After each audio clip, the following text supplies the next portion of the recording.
Carta aos Hebreus, capítulo 12, nós faremos a leitura do verso 1 ao verso 3.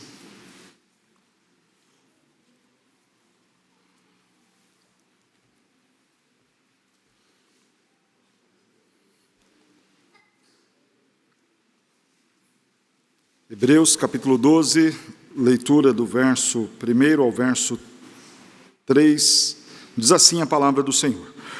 Portanto, também nós, visto que temos a rodear-nos tão grande nuvem de testemunhas, desembaraçando-nos de todo o peso e do pecado que tenazmente nos assedia, corramos com perseverança a carreira que nos está proposta, olhando firmemente para o autor e consumador da fé, Jesus, o qual, em troca da alegria que lhe estava proposta, suportou a cruz, não fazendo caso da ignomínia, e está assentado à destra do trono de Deus.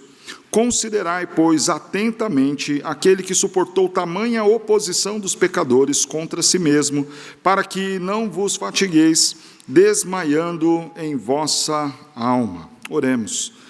Senhor, nós estamos diante de belas palavras, as palavras do Senhor, a palavra lida que agora será exposta.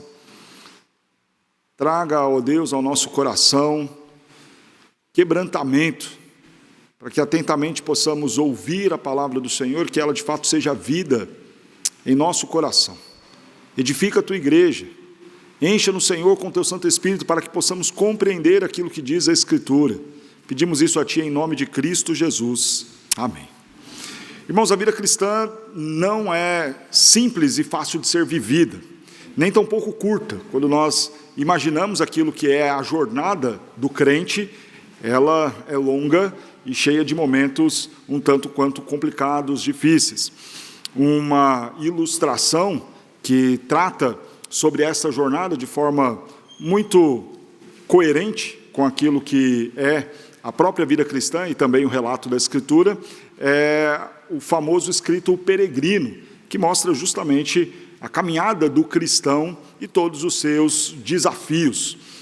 Nessa jornada, nós encontramos lutas, dificuldades, problemas, esbarramos com o nosso próprio pecado, com o pecado de outros que vêm contra nós, e tudo isso, com certeza, afeta a maneira como nós enxergamos tudo ao nosso redor, tanto positivamente como também negativamente. Claro que a vida com Cristo e as muitas boas experiências que nós temos na jornada cristã vão nos fazer enxergar a vida com maior alegria, disposição, contentamento, felicidade, ânimo, disposição para viver para a glória de Deus. Contudo, também, os muitos desafios, problemas, decepções e frustrações também nos farão, por vezes, olhar a nossa vida e a própria vida cristã com tristeza, desesperança, desânimo, medo. E quando nós olhamos para esta carta aos Hebreus, nós temos dois grandes assuntos. Um primeiro, os assuntos doutrinários, onde a supremacia de Cristo em relação a todos os ritos do Antigo Testamento vai ser apresentada. Então, o autor aos Hebreus, escrevendo para crentes judeus convertidos, ali ainda antes do ano 70, vai falar que Cristo é superior à lei, Cristo é superior a Moisés, Cristo é superior aos anjos, Cristo é superior aos sacrifícios e a todos os ritos cerimoniais do Antigo Testamento, e esse é o primeiro grande bloco da carta, tratando dos assuntos doutrinários. Mas há um segundo assunto, um segundo propósito de escrita desta carta, que é trazer encorajamento a esses crentes. E por que eles precisavam ser encorajados? Porque eles estavam nesta jornada, nesta caminhada cristã, enfrentando lutas, dificuldades, problemas que traziam para eles muito desânimo. Quando nós pensamos especificamente nesse sofrimento dos crentes hebreus, aqui, meados dos anos 60, depois de Cristo, nós podemos compreender aquilo que eles estavam sofrendo lendo o capítulo 10, versos 32 a 36, que diz assim na palavra do Senhor. Hebreus 10, 32 a 36, lembrai-vos, porém, dos dias anteriores, em que depois de iluminados, sustentastes com grandes lutas e sofrimentos. Ora, expostos como em espetáculo, tanto de opróbrio quanto de tribulações, ora tornando-vos coparticipantes com aqueles que desse modo foram tratados. Porque não somente vos compadecestes dos encarcerados, como também aceitastes com alegria o espólio dos vossos bens, tendo ciência de possuirdes vós mesmos patrimônio superior e durável. Não abandoneis, portanto, a vossa confiança. Ela tem grande galardão. Com efeito, tendes a necessidade de perseverança, para que, havendo feito a vontade de Deus, alcanceis a promessa. Esse texto que nós acabamos de ler fala um pouco desse sofrimento que esses crentes estavam enfrentando. Eles estavam sendo perseguidos, alguns deles foram expostos ao espetáculo de horror, ofensa, injustiça, acusações, e tudo isso publicamente causando vergonha, constrangimento. Outros também foram encarcerados, ainda outros perderam os seus bens, suas casas eram tomadas, e em alguns casos, por serem eles agora judeus, que passaram a crer em Cristo Jesus, perderam direitos dentro da sua família, posses, herança e outras coisas ligadas a bens materiais. Nós estamos falando de pessoas que estavam inseridas a uma religiosidade que marcava não apenas o relacionamento deles com Deus, mas também a relação civil, a relação social das pessoas daquele tempo. Ser judeu não era apenas uma religião, era a cultura de um povo, era a identidade de uma nação, era, por muitas vezes, um modo ou um meio pelo qual as famílias se relacionavam. As cerimônias do judaísmo, as festas, os momentos importantes da religião estavam ali entranhados dentro dos vínculos afetivos. A celebração da Páscoa, por exemplo, reunia a família, não era simplesmente um ato religioso, era um ato de festa, de comemoração, de celebração, de união, de estar junto com os seus. Quando você rompia então com o judaísmo e agora abraçava o cristianismo como sendo a sua fé, você não estava apenas falando, olha, eu cultuava assim uma vez por semana e agora passarei a cultuar de outra forma. Não, você está falando de uma série de coisas que envolvia a sua vida, tanto nos relacionamentos sociais, como também na questão cultural, como na questão também civil. Tudo estava envolvido com a fé judaica e agora será substituído pela fé cristã. De forma que estes que saíam do judaísmo e iam para o cristianismo enfrentavam lutas terríveis. Eram afastados do convívio familiar. Se tinham algum tipo de comércio, eram tidos como traidores e olhados à parte como que não tendo direito de comercializar e vender e fazer ali as suas negociações. Sofriam então danos financeiros, sofriam danos sociais, danos familiares. E viver isso por um tempo curto poderia ser até possível, mas agora o tempo estava se estendendo. E esses crentes estavam abatidos, desanimados, precisando deste encorajamento. Então Hebreus fala da doutrina, mostrando Cristo superior a tudo aquilo que era o rito do Antigo Testamento, mas fala também de encorajamento, como seguir bem a jornada da vida cristã. E quando nós pensamos aí nesta parte de encorajamento, observe o todo da carta. Quando lemos no capítulo 2, verso 1, o autor vai dizer assim: importa que nos apeguemos com mais firmeza. Depois no capítulo 3 vai dizer: não endureçam o vosso coração. Lá no capítulo 4, verso 1, falando sobre entrar no descanso, vai dizer o seguinte: não pensem que a promessa tenha falhado. No capítulo 6, verso 12, diz o seguinte: não sejam vocês indolentes, sem ânimo, sem disposição. No capítulo 10, verso 23, guardemos firme a confissão, a nossa esperança em Cristo Jesus. Capítulo 10, verso 35, não abandoneis, portanto, a vossa confiança. Verso 39 do capítulo 10, nós não somos daqueles que retrocedem. E agora aqui no nosso texto, corramos com perseverança. Todos esses textos que eu acabei de pontuar mostram que de fato o autor aos Hebreus está preocupado com este desânimo espiritual. E será que esse desânimo, abatimento espiritual se dava apenas com aqueles crentes? Apenas naquele contexto mais severo de perseguição e oposição? E a resposta é óbvia: você, sendo crente, já deve ter passado algum momento de desânimo na sua vida cristã. Todo cristão, por mais firme que ele seja, por mais maduro que ele seja em sua fé, ele passa na sua jornada momentos de dificuldade, de desânimo, de abatimento. E talvez seja este o seu momento, motivado por questões variáveis.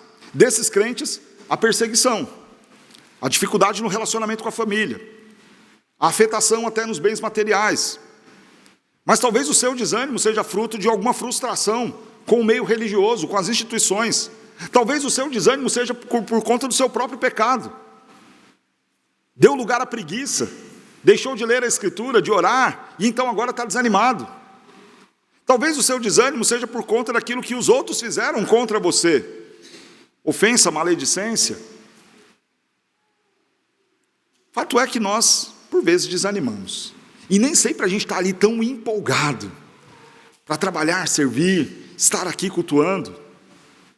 Talvez você seja um daqueles que só veio aqui hoje por uma obrigação. Ou apenas para cumprir um rito de obediência ao Senhor. Nós, por vezes, desanimamos. E esse texto que nós lemos vai nos apresentar como que nós podemos seguir bem a jornada da vida cristã. O autor vai usar como ilustração a ideia de uma corrida. E havia os Jogos Atenienses, que foi o início daquilo que hoje são os Jogos Olímpicos, que tinham ali o atletismo como uma das principais provas, as corridas. Nada muito diferente do que nós temos em nossos dias no que diz respeito a regras. Corre, quem chegar primeiro vence. Contudo, em condições bem diferentes das nossas. As corridas naquele tempo, você tinha uma corrida mais simples, 200 metros, uma volta no estádio, e corridas longas, maratonas, 20 voltas no estádio. Então nós estamos falando aí de aproximadamente 4.000 quilômetros. Perdão, 4 quilômetros. Quando nós pensamos, então, nesse texto aos Hebreus, o autor está se valendo justamente deste cenário de uma corrida. Não desta corrida mais curta, de 200 metros, mas desta corrida mais longa, desta maratona, 4 quilômetros, correndo, enfrentando desafios e dificuldades, mas com o objetivo de completar a carreira. Essa é a vida cristã. Corramos com perseverança. Tema, então, da nossa exposição nesta manhã, seguindo bem a jornada. E nós vamos apresentar como que nós podemos seguir bem a jornada. Nós seguimos bem a jornada, primeiro, considerando os nossos irmãos. Segundo, se livrando do pecado. Terceiro, olhando para Jesus. A vida cristã é uma longa corrida. Momentos bons, momentos ruins, momentos mais difíceis, outros mais fáceis. O desânimo vem, os problemas vêm. Como que a gente enfrenta tudo isso? O texto nos mostra 3 coisas que nós devemos fazer, e eu vou repetir para que você anote, grave, marque, pense, enfim. Considere os seus irmãos, se livre do pecado e olhe para Cristo. Vejamos então o que o texto vai nos dizer. Portanto, também nós, visto que temos a rodear-nos tão grande nuvem de testemunhas, desembaraçando-nos de todo o peso do pecado que tenazmente nos assedia, corramos com perseverança. Perceba que o texto começa com uma expressão portanto, o que obviamente liga o que será dito adiante com o que havia sido dito anteriormente. E o que foi dito anteriormente? O capítulo 11 fala sobre a fé. E no capítulo 11 será colocada uma lista grande de muitos personagens que viveram pela fé. E vai mostrar diversas situações vividas pela fé. Vitórias, dificuldades, perseguições, lutas, grandes feitos. Nós podemos ver, por exemplo, a partir do verso 32 do capítulo 11, que diz assim: e que mais direi? Certamente me faltará tempo necessário para referir a respeito de Gideão, de Baraque, de Sansão, de Jefité, de Davi, de Samuel, dos profetas. Uma lista grande já havia sido dada, e o autor está dizendo o seguinte: olha, se eu fosse falar como muitos crentes do passado viveram pela fé, faltaria tempo. Mas aí então ele traz um resumo.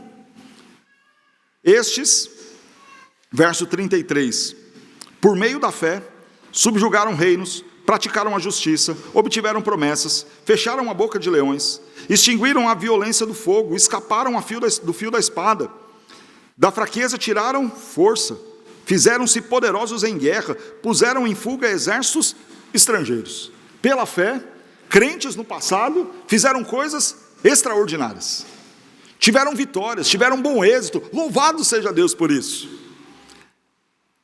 Mas não só coisas boas, não só coisas positivas. Adiante o texto vai dizer, verso 35, alguns foram torturados, não aceitando o seu resgate para obterem superior ressurreição. Outros, por sua vez, passaram pela prova de escárnios, açoites, sim, até algemas e prisões. Foram apedrejados, provados, cerrados pelo meio, mortos a fio da espada. andaram peregrinos vestidos de peles de ovelhas e de cabras, necessitados, afligidos, maltratados, homens do qual o mundo não era digno, errantes pelos desertos, pelos montes, pelas covas, pelos antros da terra. Ora, todos estes que obtiveram bom testemunho por sua fé, não obtiveram, contudo, a concretização da promessa, por haver Deus provido coisa superior a nosso respeito. Veja, pela fé, muita coisa boa aconteceu. E a vida cristã é assim. Pela fé, irmãos, quanta coisa boa a gente pode falar. Quantas coisas extraordinárias Deus fez, está fazendo. Quantos testemunhos de irmãos que se nós começássemos a ouvir aqui, nós falaríamos, glória a Deus, louvado seja Deus por isso, que grande bênção. A cura, um emprego, uma promoção, a condição de ter filhos, formar família, concluir um curso, uma faculdade, quão grandes bênçãos nós podemos contar. A conversão daquelas pessoas que nós amamos, o avanço da igreja, da obra missionária. Quantas coisas boas nós vivemos pela fé. Mas o texto também fala de situações difíceis, perseguição, luta, provação, açoites, prisão, injustiças. Tudo isso é vivido na vida cristã e tudo isso também é vivido pela fé. Então a saudação final que o reverendo Leonardo sempre traz aqui no culto, ela é muito justa. Cheio de coisas boas e ruins, assim é a vida cristã. E coisas boas e ruins sendo vividas todas elas pela fé. Diante do Senhor e com a graça, a bondade e a misericórdia do Senhor nos acompanhando. Portanto, agora vem o autor aos Hebreus, no capítulo 12, dizendo o seguinte, olhem para tudo isso. Considerem essa grande nuvem de testemunhas. De quem ele está falando? Desses muitos crentes do passado. O que o autor aos Hebreus está dizendo a esses irmãos aqui é o seguinte, vejam, vocês não são os únicos a sofrerem. Outros também passaram por essa jornada. E diz o texto, talvez eles não tenham alcançado tudo o que eles esperavam aqui na terra, mas há para eles, provido por Deus, coisa superior, que é aquilo que o Senhor está preparando para nós, e é certo que eles receberão isso.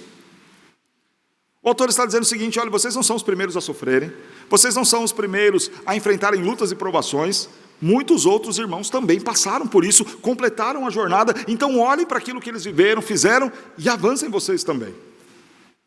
O mesmo convite é feito para mim e para você. Olhemos e consideremos os nossos irmãos, olhemos e consideremos a história da igreja. E é belo notar que os feitos do Senhor não foram interrompidos quando o cânon bíblico se fechou. A revelação especial de Deus, sim, mas a ação, a atuação de Deus na história seguiu, avançou depois de Apocalipse. O Senhor continua fazendo e continua cuidando. Nós podemos olhar, por exemplo, para o exemplo de Policarpo de Esmirna, que em fidelidade recusou-se a negar Cristo e disse com toda coragem diante do procônsul, como eu posso fazer mal e dizer mal de alguém a quem eu sirvo durante 86 anos da minha vida e só me fez o bem? Foi então colocado no meio de uma fogueira, e a chama não o consumia ao ponto de um soldado ter que lhe furar, ter que lhe traspassar com uma espada para que ele morresse, mas foi então para a glória com Cristo Jesus, perseverou até o final.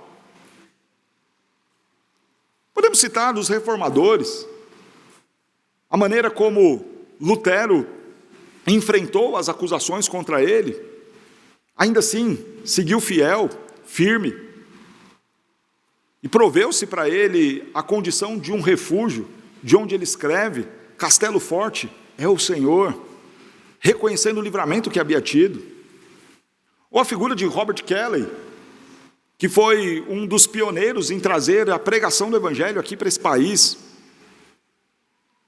E quantas coisas nós podemos falar da Igreja Cristã Presbiteriana Pedras Vivas, e de tantas coisas que Deus tem feito aqui no meio deste povo.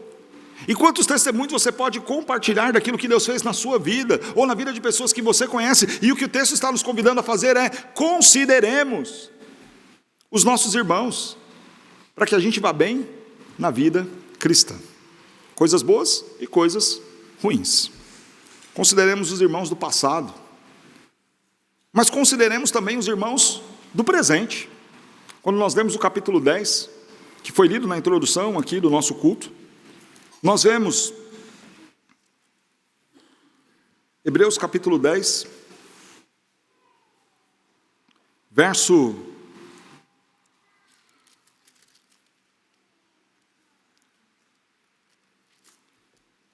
de número 24. Consideremos-nos também uns aos outros para nos estimularmos ao amor e às boas obras. Onde mais uma vez o autor fala, considerem uns aos outros, para que vocês sejam estimulados. Olhem para o passado, essa grande nuvem de testemunhos, mas considerem também os seus irmãos de hoje. Aquele que está do seu lado pode ser usado por Deus para te consolar, exortar, estimular você a fazer o bem. Considere a liderança da sua igreja, os seus presbíteros, considere o seu pastor. Consideremos-nos uns aos outros, os do passado, os do presente. E sobre isso é muito importante nós falarmos, irmãos. Às vezes a gente vai enfrentando as lutas e as dificuldades e vamos ali sozinhos. Talvez pelo orgulho a gente não quer falar, não quer pedir ajuda. Talvez pela vergonha do nosso erro, do nosso pecado.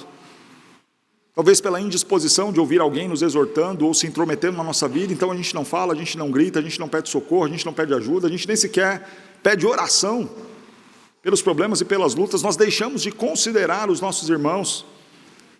E o que o autor aos Hebreus está dizendo é o seguinte: considere os seus irmãos, principalmente na medida que vocês veem que o dia se aproxima. Que nesses dias maus em que nós vivemos, cada vez mais coisas horrendas irão acontecer e se levantar contra a igreja do Senhor, contra a nossa fé. Consideremos o nosso próximo. Não deixe de pedir ajuda só depois que o divórcio bate a porta. Chama alguém, fala dos problemas do seu casamento, lá no começo. Aquilo que é pequeno hoje pode se tornar uma grande dor de cabeça amanhã. Considere os seus irmãos na luta contra os seus pecados. Se você ainda não caiu na tentação, essa é a hora de você considerar os seus irmãos. Não espere cair em tentação, cair no seu pecado, se ver afundado naquilo que é errado para depois pedir ajuda. Se algo está mexendo com você, tentando você, chama um irmão, chama um presbítero, encontre alguém mais velho, maduro na fé e fala: irmão, olha, eu não caí ainda, eu não pequei ainda, mas isso daqui está mexendo comigo, eu quero que você ore comigo. Eu quero pedir a sua ajuda, eu quero considerar você para que lá na frente eu não tenha que pedir ajuda e socorro para me livrar das consequências desse pecado. Considere os seus irmãos nas lutas que você tem com seus filhos. Considere os seus irmãos na luta que você tem para ler mais a Escritura, dessa preguiça, dessa falta de disciplina espiritual. Considere os seus irmãos, considere o seu pastor. E pode parecer muito óbvio a ideia da gente recorrer ao pastor, mas na minha vivência ministerial, irmãos, eu percebo que as pessoas chegam para falar com a gente, com o pastor, quando a coisa já desandou. Quando chega para falar: pastor, eu preciso falar com você, o caldo já entornou. E às vezes nós pastores ficamos pensando: puxa, por que não veio antes? Por que não veio lá atrás, quando tudo isso começou? Por que esperou chegar nesse ponto? Consideremos nossos irmãos, para exortar, para consolar, para animar. Se ponha à disposição dos seus irmãos. Há uma grande nuvem de testemunhas aqui. Pessoas que podem nos ajudar na caminhada e na vida cristã. Olhe para os irmãos do passado. Você não é o primeiro a sofrer, também não vai ser o último. Olhe para o passado e veja: Deus fez coisas grandes e pode fazer também na sua vida e na sua jornada, e fazer com que você avance e vá adiante. Olhe para o passado e veja que muitas pessoas sofreram e passaram, e deu certo. Olhe para o presente e veja que Deus está levantando pessoas, uma grande nuvem de testemunho que pode te ajudar na vida cristã, na jornada cristã, a te apoiar, a te abraçar, a te exortar, a te estimular às boas obras. Mas olhe também para o futuro, para os seus irmãos do futuro. Algo que me estimula a fazer uma escola bíblica de férias. Pensar no impacto que aqueles poucos dias podem ter na vida de uma criança. Aquilo que nós estamos fazendo aqui constrói o que será a igreja dos nossos filhos. Se nós lutarmos para ter aqui uma igreja forte, saudável, com boa liderança, com boa estrutura, nós estamos deixando algo para os nossos filhos. E isso deve ser motivação para nós na caminhada cristã. Você que dá aula na escola dominical, às vezes a gente fica desestimulado, né? Eu lembro uma vez que eu fui dar aula para adolescente. E eu confesso aos irmãos que a minha comunicação com os adolescentes é terrível. Eu costumo brincar dizendo o seguinte: eu vou bem até ali os 7, 8 anos. Aí eu só volto a conversar com alguém depois dos 25. Dos 9 até os 25 parece que eu falo e eles não entendem nada do que eu estou dizendo. Não tem liga na comunicação. É uma brecha, é um abismo que tem ali. E aí eu lembro que eu fui dar aula para os adolescentes lá da igreja, professor presbítero lá, teve uma dificuldade, um problema, Jonatas vai lá, dá aula, ok. Eu pensei, é fácil, né? Tranquilo, peguei o conteúdo da revista que eles iam estudar naquela semana ali, falei, não, isso aqui é tranquilo. E aí eu falava com eles, e o que vocês acham?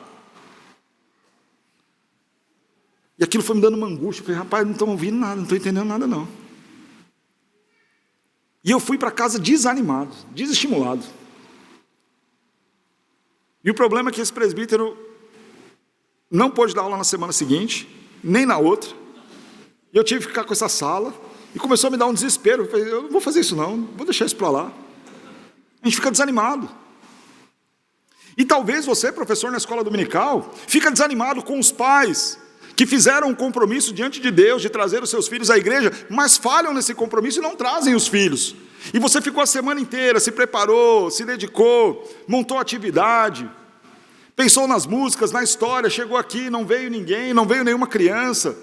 Os pais ficaram dormindo até mais tarde, pecaram, erraram, e aí você desanima, desmotiva, fala, poxa, por quê? Ou então você prepara tudo ali no meio da aula, aquela bagunça, e um fala, outro conversa, outro chuta, outro grita, e a gente desanima.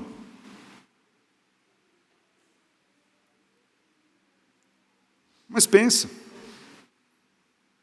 persevera. Ali naquela turma que chuta, grita, pula, ou talvez até tenha faltado naquela semana, estão os futuros presbíteros da igreja, pastores da igreja, membros da igreja que vão servir em muitas frentes. E Deus está usando a sua vida, professor da escola dominical, a sua vida diácono da igreja, a sua vida pessoa da recepção, do som, da transmissão, da música. Deus está usando a vida de cada um para servir esta geração que virá. Como eu tenho boas lembranças da EBF, da escola dominical, do culto na igreja, das músicas do louvor, como tudo aquilo foi importante naquilo que eu sou hoje como pastor, e fez grande diferença. De forma que talvez as pessoas que viveram lá atrás, na igreja presbiteriana de Monte Sião, na igreja presbiteriana de Pinheiros, nem têm ideia do quanto aquilo tudo foi importante, fundamental e marcante na minha vida. E talvez elas tenham servido em dias em que elas não estavam bem, mas Deus as usou, e foi bênção na minha vida. E Deus quer usar você, para abençoar gerações futuras. Está desanimado? Anima. Como virão se não há quem pregue? Então talvez você tenha vindo de outra igreja, e lá na outra igreja você tenha saído justamente porque a coisa não deu certo. E você chega aqui já frustrado, chateado, cabisbaixo, sofreu, apanhou, se decepcionou. Era heresia, ou era um problema de administração, ou era só fofoca e maledicência dos irmãos. Mas você saiu e agora está aqui. E a primeira coisa que às vezes a gente pensa quando chega na igreja é pensar assim, olha, eu quero ficar quietinho, eu nem vou falar para ninguém que eu toco, que eu canto, que eu já dei aula para criança, eu vou ficar aqui e ninguém vai mexer comigo. Eu quero descansar, quero ter um ano, e a gente usa um nome até bonito agora, né? Um ano sabático. Quero ouvir um pouco, quero que Deus trate comigo. Aí viram 2 anos, 3 anos, 4 anos, você não quer, você desanima. Faz isso não. Anima aí. Olha a grande nuvem de testemunhas. Irmãos que acabaram de chegar na igreja, recém-convertidos, que precisam de você. Discipulando, orientando, cantando, tocando, recebendo, limpando, ajudando. eles serão edificados, eles terão testemunho de uma igreja operosa na sua fé, abnegada em seu amor, viva em sua esperança e convicção, olhando o testemunho dos crentes que aqui já estão. As crianças que aqui estão, os adolescentes que aqui estão, precisam de você, irmão, da sua experiência. Precisam que você faça diferente daquilo que você viveu lá atrás e que te trouxe frustração ou tristeza. E é muito interessante que, à medida que a gente vai reunindo pessoas que viveram várias experiências em outras igrejas, a gente vai ganhando cada vez mais pessoas aptas a julgarem o que está sendo feito. Não, porque eu acho que o que está sendo colocado aqui na posição das cadeiras não é muito bom. Não, acho que a recepção não está bem feita, acho que o lanche aqui foi feito de qualquer maneira, acho que o som poderia melhorar. Só que a pessoa não quer servir em nada disso. A igreja não vai melhorar sozinha. Quando você vê algum defeito na igreja onde você congrega, é a oportunidade que Deus está te dando para você levantar, trabalhar, servir, mudar isso, para que gerações futuras não lidem com o mesmo problema que você está lidando hoje. A igreja que eu pastoreei lá em São Paulo, nós organizamos, formamos a junta diaconal, e a igreja foi crescendo. Em 3 anos a igreja triplicou o tamanho. A gente saiu de 100 pessoas e bateu 400 pessoas assim, que não deu nem para perceber. E aí deu um problema muito grande na junta diaconal, porque a gente não tinha organizado a função de tudo, sabe, certinho, escrito. E aí uma vez um dos irmãos que tinha sido colocado para trabalhar e servir na junta, era trainee ainda, chegou e falou assim: pastor, eu estou saindo da junta, eu não quero mais servir como trainee. Eu falei: por quê, irmão? Não, porque eu vejo que está muito desorganizado, a gente chega aqui, não sabe ao certo o que tem que fazer, como é, onde estão as coisas, eu percebo que a coisa aqui não tem nada por escrito. Eu falei: tá bom, irmão, quanto tempo que a gente tem de igreja, de junta? 3 anos. Eu falei: tá, com 3 anos você quer que a gente tenha tudo isso? Levanta e vai fazer você. Porque aí o seu filho, quando ele for diácono daqui 15 anos, ele vai ter lá plano de trabalho da junta diaconal, escrito pelos diáconos, e aí seu nome vai estar lá. Mas se você não perceber e começar a fazer isso agora, seus filhos não vão ter isso depois. E vai passar 10 anos de igreja e os diáconos vão continuar tendo dificuldades. E isso, irmãos, vale para frente de cada coisa aqui na igreja. Anima aí, desanima não. Os problemas, as lutas, as dificuldades. Vários crentes no passado já viveram isso. Mas considere as gerações futuras e comece a trabalhar por eles, para que eles encontrem aqui uma igreja saudável, para que as coisas que talvez hoje não estejam tão boas, que podem ser ajustadas, melhoradas, ampliadas, modificadas, comece por você, trabalhando, ajudando, servindo, com ânimo, com perseverança, correndo e completando a carreira, para que daqui 10 anos, 15 anos, 20 anos, a gente olha a igreja e fala: tudo funciona muito bem. Fruto dos que estão agora, pagando o preço aqui da luta, do suor, da dificuldade, para que você lá na frente, daqui uns 10, 15 anos, possa falar: rapaz, quando foi no meu tempo, não tinha nada disso não. Hoje vocês têm, porque alguém lá atrás trabalhou e fez, como certamente já é fruto do que nós estamos vivendo aqui hoje. Hoje nós estamos colhendo muitas coisas de pessoas que lá atrás fizeram, trabalharam e sofreram, e louvado seja Deus pela vida dessas pessoas. Quer seguir bem a vida cristã, a jornada cristã, que nem sempre é só flores, que tem dificuldade, que desanima, que cansa. Quer seguir bem essa jornada? Primeiro, considere os seus irmãos. Os do passado, os do presente, os do futuro. Quer seguir bem a jornada cristã? Se livra do pecado.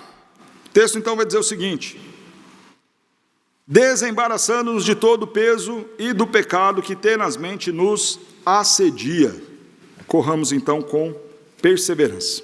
O pecado é tratado aqui como peso. Mas será que o pecado de fato é um peso na vida cristã?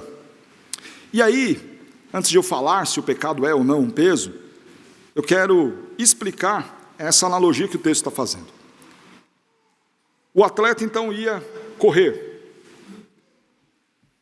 As roupas não eram roupas slim, tecido de microfibra, como são as nossas roupas hoje.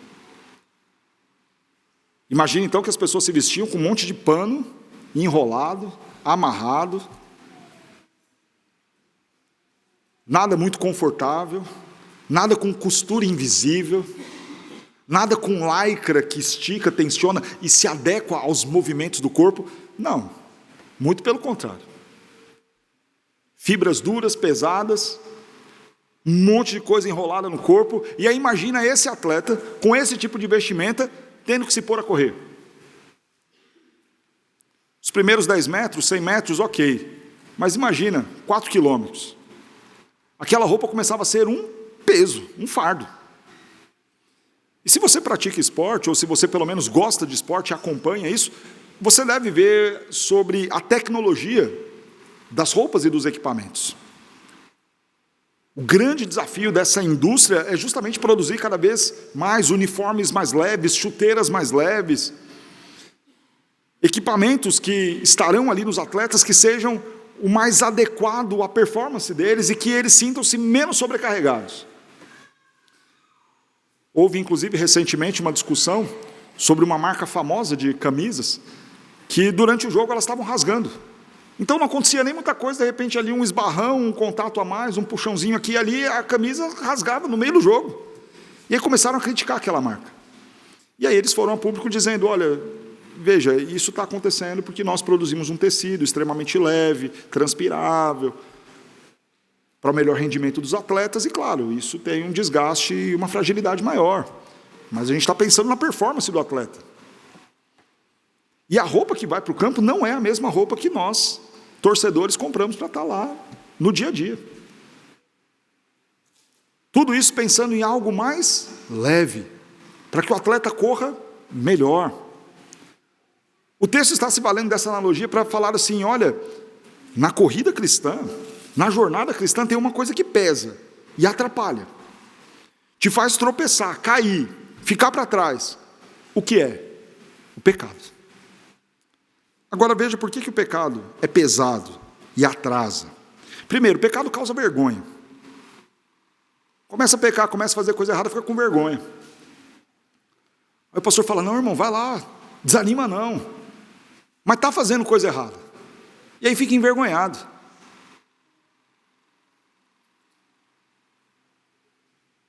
Eu lembro uma vez que um irmão chegou para mim e falou assim, pastor, saí de casa tão atrasado que no meio do caminho eu desisti de vir para a igreja, que eu ia chegar e ia passar vergonha.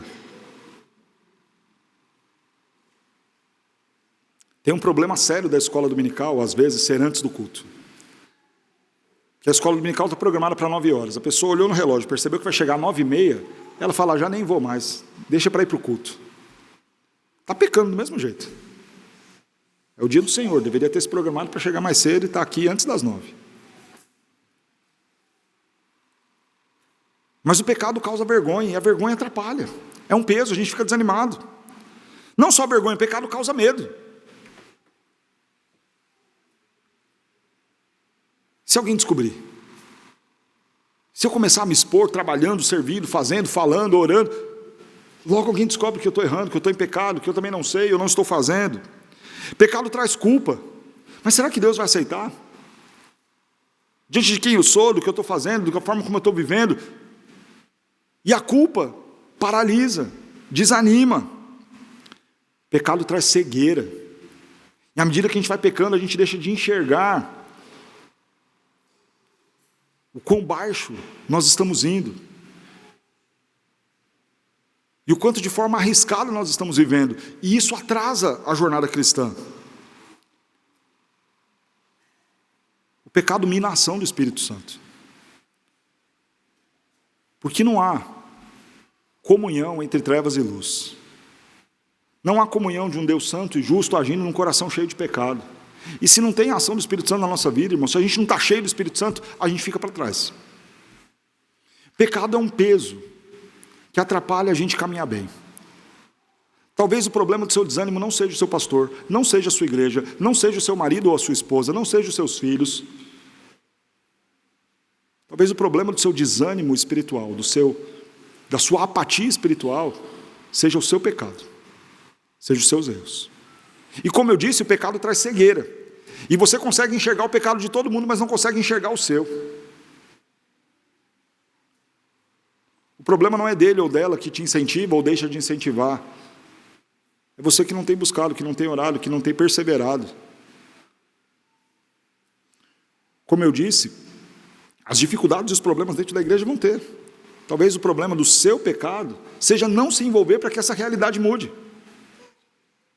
Porque se nós tivermos muitos crentes engajados em resolver os problemas da igreja, essa igreja que talvez hoje, não estou falando esta, mas a igreja que talvez esteja hoje em dificuldades, pode ser o lugar mais lindo do mundo daqui a um ano, se todo mundo que viu os problemas se livrar do pecado da preguiça, da maledicência e começar a trabalhar e servir.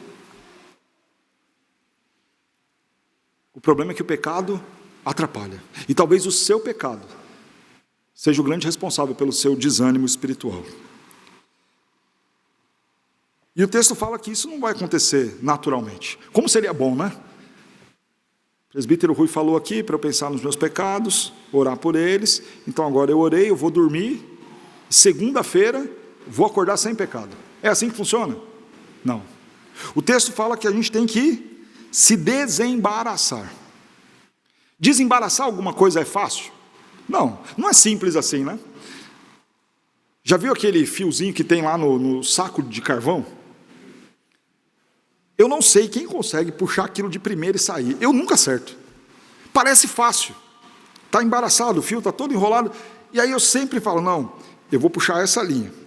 Aí eu puxo essa linha, não vai. Aí eu vou para o outro lado, porque o outro lado também tem. Daí eu fico pensando, se eu puxei essa desse lado, então eu vou puxar a oposta, porque aí vai dar certo. Aí eu puxo, não dá certo também. Desembaraçar aquilo é difícil. O que eu faço? Rasgo o saco e vai embora, é tudo muito mais fácil. E a Escritura é muito sábia em usar esse termo, desembaraçando-nos de todo o peso do pecado. É uma analogia com aquela questão da roupa, que não era simplesmente uma roupa fácil de tirar e tal, só tira o zíper ali. Não, você tinha que desenrolar e desembaraçar e desdar os muitos nós. Era complicado fazer aquilo, e com o pecado é assim. Não é fácil a gente se livrar do pecado. Exige, de repente, você confessá-lo diante de alguém e pedir ajuda dessa pessoa. Exige você ler sobre o assunto. Exige você, talvez, ir para uma conferência que esteja tratando deste assunto. Você passar vergonha, chamar o seu pastor e falar, pastor, me ajuda a caminhar e resolver esse problema do pecado. Mas desembaraçar isso é complicado. Vai exigir que você faça alguma coisa. Vai exigir que você persevere naquilo. Nesta vida de santidade. E sabe por quê? O texto vai dizer que ele tenazmente nos assedia. E a ideia aqui exegética é muito simples, né? O tenazmente já nos traz a tradução para quem conhece aquela marca de cola, né? É como cola. Por que é difícil se livrar do pecado? Porque ele é como uma cola em nós. Qual é o pecado que está colado em você? Talvez seja o pecado da imoralidade sexual, da pornografia. Talvez seja o pecado da maledicência. Talvez seja o pecado da preguiça. Talvez seja o pecado da ociosidade, perdendo muito tempo lá nas redes sociais. O fato é que o pecado cola na gente, gruda, e é difícil tirar. Então você tenta e fala assim, não, eu não vou pecar. Hoje eu vou me controlar, vou me segurar. Pecado da glutonaria. Aí você fala, não, essa vez eu vou pegar leve, vou comer só o necessário, nada além. Só que aí você falha. Aí você fala, não, deixa então, está terminando agora o mês, quando começar setembro eu vou tentar de novo. E aí você se entrega ao pecado. O pecado gruda na gente. E o texto está falando, você tem que se desembaraçar de todo o peso do pecado que tenazmente nos assedia. Exige de nós ação, esforço, mas acima de tudo, e o mais importante, claro, dependência do Espírito Santo. Nós não vamos vencer o pecado sem a ação de Deus em nossa vida. Não tem como. E a lógica que por vezes a gente adota é diferente dessa. Cansei de conversar com crentes que falam o seguinte: pastor, eu estou afastado um pouco, estou meio desanimado, mas é o seguinte, eu tenho que resolver algumas coisas na minha vida, tem uns pecados que eu preciso tratar, mas o senhor vai ver, quando eu tratar isso, resolver e estiver bem, eu volto. Vai dar certo, irmãos? Não. Qual é a lógica dessa pessoa?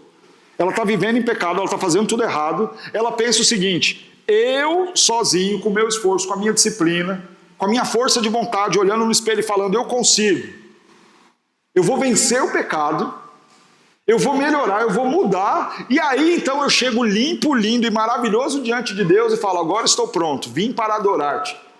Não é assim. Não é desse jeito. A gente não vence o pecado sem a ação de Cristo. A vida de santificação depende da nossa união com Cristo Jesus. Está cheio de pecado, é aqui que você tem que estar então. Pastor, mas minha semana foi terrível. É aqui que você tem que estar no domingo então. E o que eu faço, pastor, antes de começar o culto, naqueles minutos que antecedem ali, não fica conversando não, fecha seu olho e fala, Senhor, eis aqui um pecador miserável que fez tudo errado essa semana, que falhou, que não leu a Bíblia, que não orou, que falou palavrão, que acessou site pornográfico. Senhor, eu não presto, o fogo do céu tinha que cair, queimar, me mandar para o inferno, essa é a verdade, mas eu estou aqui, perdoa os meus pecados. Por meio da ação do Espírito Santo, quebranta o meu coração, convence-me do pecado, da justiça e do juízo, e aceita o culto, a adoração, nos méritos de Cristo, porque se for olhar para mim não vai ficar nada. Nós não vencemos o pecado, não nos desembaraçamos do pecado sem depender de Deus. E como que eu dependo de Deus, pastor? Vai jejuar.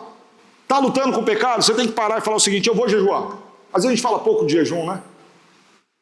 Eu vou jejuar para ter uma promoção no trabalho. Larga a mão de ser sem vergonha. Está querendo barganhar com Deus. A gente jejua para ter fome de Deus, para ter mais intimidade com o Senhor. Então, Senhor, eu não quero estar preso, colado ao pecado, nem que o pecado esteja colado em mim. Eu estou jejuando para que eu tenha mais intimidade com o Senhor, para que o meu coração e a minha alma seja saciada pela comunhão contigo, pela ação do teu Santo Espírito, por uma vida de santidade, e não mais pelos pecados. E não mais pela corrupção, mas pela ação poderosa do Senhor na minha vida. Então a gente se priva do alimento para ser alimentado pelo céu. Na dependência do Senhor, a gente vai se ver livre do pecado, que tenazmente nos assedia. Peça ajuda, grite por socorro, vai atrás, mas acima de tudo dependa do Senhor na luta contra o seu pecado. Quer viver bem a vida cristã? Que não é fácil, que às vezes tem uns atropelos aí. Primeiro, considere os seus irmãos, a grande nuvem de testemunho, do passado, do presente e do futuro. Segundo, se livra do pecado, que é difícil, está colado, demanda esforço, e na dependência do Senhor, se livra do pecado. Terceiro, olhe para Cristo Jesus. Olhando, verso 2, firmemente para o autor e consumador da fé, Jesus. Olhe para Jesus. Aí pensa a corrida, está lá, não tinha uma raia marcada, com cores contrastantes como era no nosso dia. Já percebeu que aquela cor da pista de corrida, ela é única. Você não pinta a fachada da sua casa com aquela cor, nem tem um carro na loja vendendo com aquela cor, ela é única. Há um contraste ali. Mas essa é a modernidade. Você pisa naquele chão, ele é diferente. Ah, mas naquele tempo não era desse jeito não. Terra batida. E na medida que os corredores começavam, quem estava na frente ia bem, mas quem ficava para trás, só poeira. Não tinha raia marcada no chão. Sabe como é que eles faziam para se orientar no meio de todo esse caos de poeira, pó e tudo mais, e nada muito demarcado? Ficava um toco lá na frente,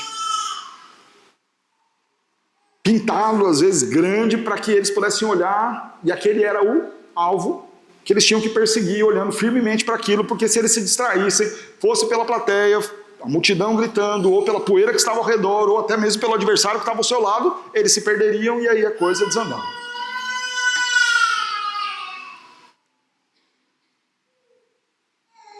Quem é o nosso alvo, irmãos? Cristo Jesus. E aí toda a analogia da corrida fica perfeita aqui. Se você começa a dar muitos ouvidos a todo mundo que está falando ao seu redor, você esquece Jesus e cai. Tropeça na caminhada. Se você começa a ouvir não só as críticas, mas começa a ouvir também todos os elogios que fazem a você, você esquece de Jesus, tropeça aí, cai. Se você começa a ver os problemas, você esquece de Jesus, tropeça aí, cai. Se você começa a olhar muito para quem está do seu lado, vendo os defeitos de quem está do seu lado, deixa de olhar para Cristo, você tropeça aí, cai. Mas se você olha também aquelas pessoas que vão muito bem e começa a falar, rapaz, eu nunca vou ser desse jeito, o que acontece? Você tropeça e cai. Aí o apóstolo Paulo fala algo maravilhoso lá em Filipenses capítulo 3, verso 13 e 14, que ele diz assim, quanto a mim, eu não julgo ter alcançado tudo isso, mas uma coisa eu faço, esquecendo-me das coisas que para trás ficam e avançando para as que adiante de mim estão, eu prossigo para o alvo. Eu prossigo para Cristo Jesus. Esquecendo-me das coisas que para trás ficam. Se você começar a olhar os seus erros do passado, os seus pecados do passado, a vida que você tinha antes de Cristo Jesus, ou até mesmo a vida que você teve mesmo depois da sua conversão, e deixar que os seus pecados, os seus erros, a culpa, o remorso, tudo esteja ali na sua mente, e deixar de olhar para Cristo, você tropeça e cai. O seu passado, os seus pecados não definem quem você é. Você é em Cristo Jesus, Filho de Deus. Olhe para Cristo para entender quem de fato você é. Olhe para Cristo para entender quem de fato você precisa ser. Deixando as coisas que para trás ficam. Para com saudosismo também. Ah, porque no meu tempo era bom. Ah, porque as canções do meu tempo eram melhores. Não, porque a igreja... Irmãos, Deus nos colocou nessa geração, nesse tempo, nesse ano de 2026, nesse país, nesse contexto, nesse cenário. E o Deus que estava lá atrás, no passado, com aquela igreja, com aqueles irmãos, com aquele ministério, é o mesmo Deus de hoje. Então não se apega àquilo não. Tenha a grande nuvem de testemunha como referência para te estimular. Mas se isso estiver fazendo você tropeçar e cair, larga a mão. Olha para Cristo. Aliás, esse é um movimento que o autor está fazendo aqui. Perceba que agora ele vai usar o termo olha para Cristo porque ele é o autor e consumador da fé. Abel, Enoque, os patriarcas, Moisés, os grandes profetas, e agora ele chega em Cristo. Falando de Cristo Jesus. Percebe isso? Considera os grandes homens do passado, mas veja, tudo isso só foi possível por conta de Cristo Jesus, autor e consumador da nossa fé. Olhar para o passado sem perceber Cristo lá e a ação de Deus lá é bobeira, é saudosismo inútil. Agora olhar para o passado, vendo que Cristo estava agindo lá e Ele continua hoje, com a sua igreja agindo hoje, no presente, é a melhor coisa que a gente pode fazer. Olha para Cristo Jesus.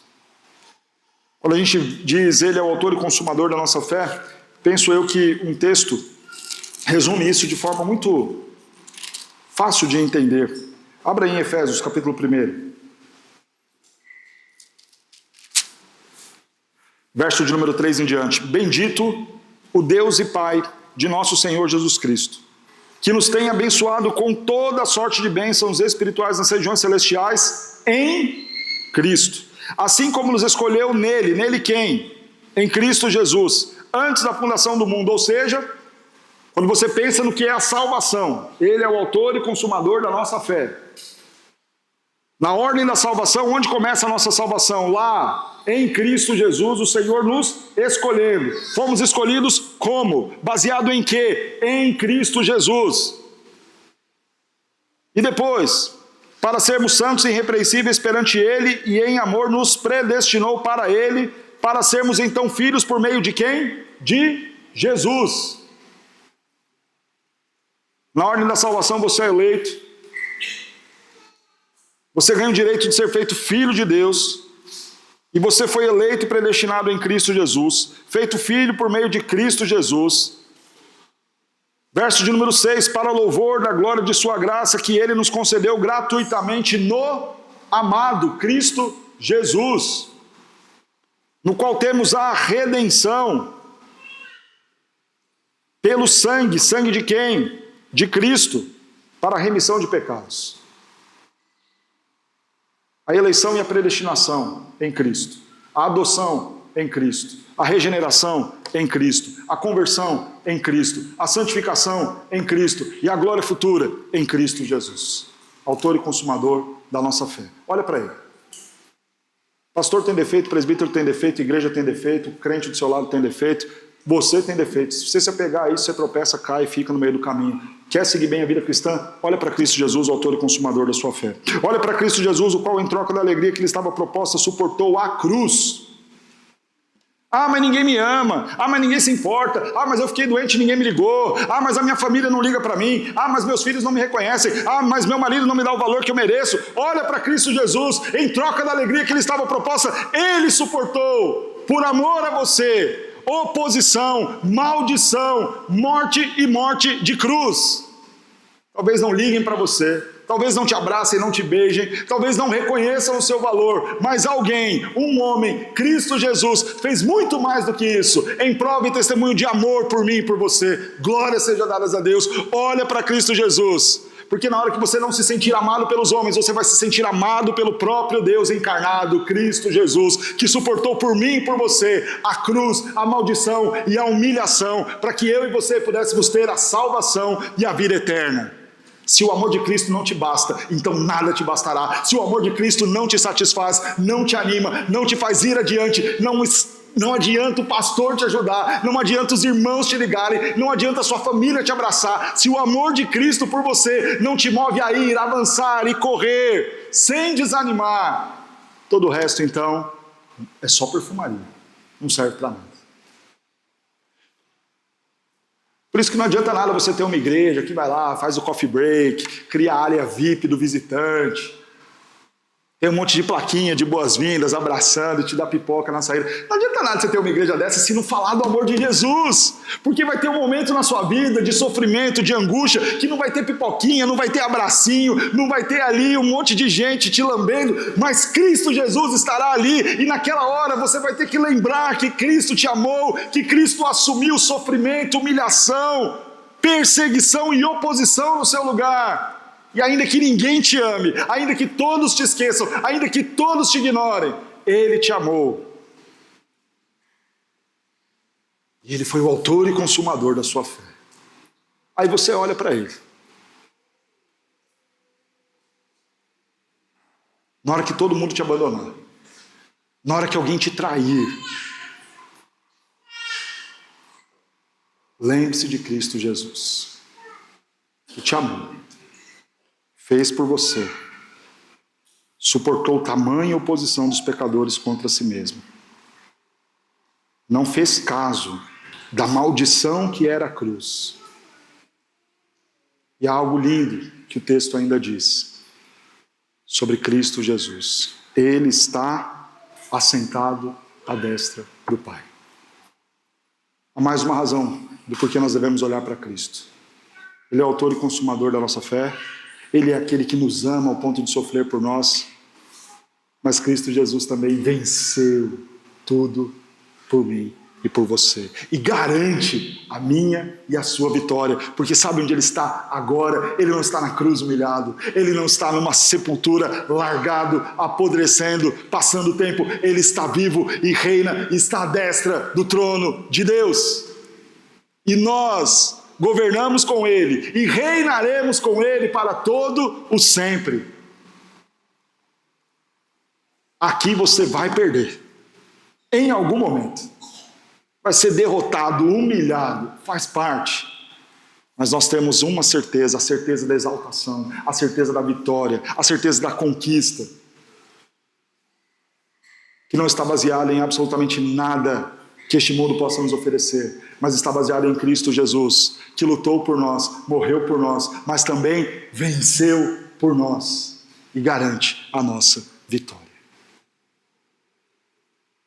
O texto está falando o seguinte: talvez na corrida você ficou para trás, Talvez na corrida todo mundo já passou e está lá na frente, você pensa, perdi, não adianta, não vou nem completar a carreira, vou desmaiar e ficar, estou cansado, não quero mais.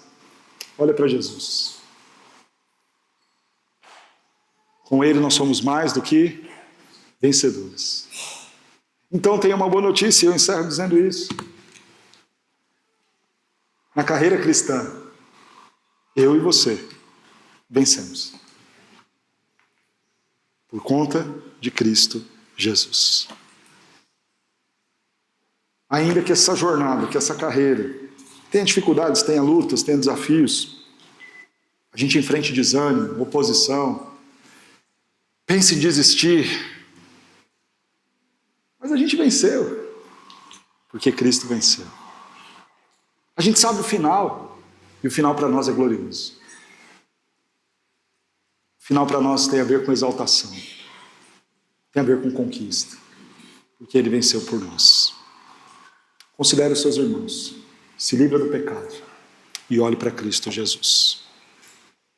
Agora, você que ainda não se comprometeu com Cristo, da mesma forma que eu sei que o final da carreira para aqueles que estão unidos a Cristo é o céu, é a vitória, é a conquista dada, garantida e conquistada por Cristo Jesus, eu sei o seu final também, se você não se comprometer com Cristo Jesus. Se você não se unir pela fé a Cristo Jesus, o seu final é o inferno. Você pode correr, sair na minha frente, não tem problema. Você pode dar risada de mim e zombar que eu fiquei lá atrás, não tem problema. Cruzando a linha de chegada, você vai para o inferno. O desafio, se una a Cristo Jesus. As suas obras não te levam para o céu. Ah, mas eu sou uma pessoa boa. E daí? Sem Cristo é inferno. Ah, mas eu não faço nada muito errado, eu me ajusto aqui, sou uma pessoa justa, correta, coerente, educada. Nada disso te faz vencer. Nada disso te faz chegar bem no final da jornada. Cristo Jesus é o único caminho, é a única verdade, é o que pode te dar vida. Se não for por meio de Cristo Jesus, não tem vitória no final. Você pode ganhar o mundo inteiro e no final vai perder a sua alma. Por isso meu desafio a você que é crente, fica firme e anima aí. Considere os seus irmãos, se livra do pecado e olha para Jesus. E para você que não é crente,